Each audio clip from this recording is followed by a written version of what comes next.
jail population issues, with crime issues, and it's being studied extensively. Hello, my name is Debbie Fox. My brother Raymond Robinson was one of your witnesses for 2 murders in Lavallee, Michigan, years ago. And I'm here because my brother, who's now deceased, in 2012, and I worked on an investigation of a financial elder abuse case for my mother, both my parents. Are your parents still alive now? My mother is, Okay. and she asked us to investigate it. We investigated it, and we turned it into the police on November 16, 2012, month later, my brother was dead. But that information was turned into the police on that day, and instead of it being investigated, he kept saying he's the police officer, he's detective, was going to investigate it, I got an email in 2014, March, that he was going through with the prosecution, and instead, my siblings took my mom to guardianship, saying that she was demented, which she's not, so that they Was that could through the not probate prosecute. was that through the probate process? Correct. Okay. And instead, I understand the probate judge has no jurisdiction over a criminal crime. But instead of doing anything about it as criminal and taking it to a criminal case, he said he was going to investigate it. That investigation from when they put my mom in guardianship in June 2014, nothing has ever been done. Do you know if there was ever a complaint or a warrant sent to my office? Do you know that, if there was? I had talked with my mother, we went to the church at 7 Mile and Telegraph to one of your ladies from your office.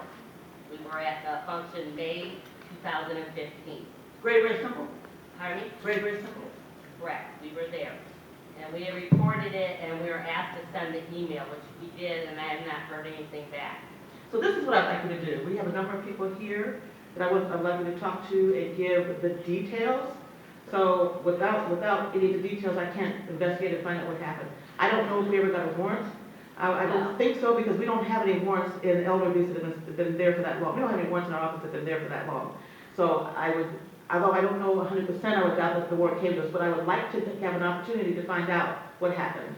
And so, any one of our detectives, or after we're done, Tony, if you can talk to her for a minute, Okay. right behind you. Can I say one more thing? Yes, you though? can. This is, my mother's a Marine veteran, and I would like to point out to everybody, the biggest crime in the guardianship is they do not, on the paper that the GAL presents to the person they already call legally incapacitated without talking to them, say anything about the Uniform Military Guardianship Act 321.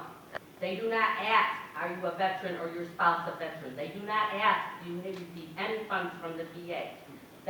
They do not ask any of those questions.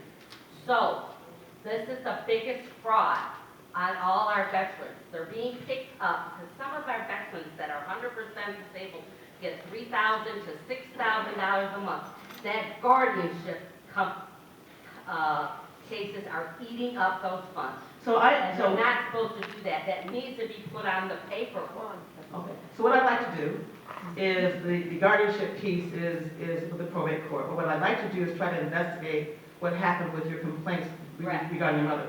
So if you, at the end, and we have about another 15 minutes, Okay. I'd like you to talk to Tony and give him the details, so we can Okay, try to thank run that down for you. That's something we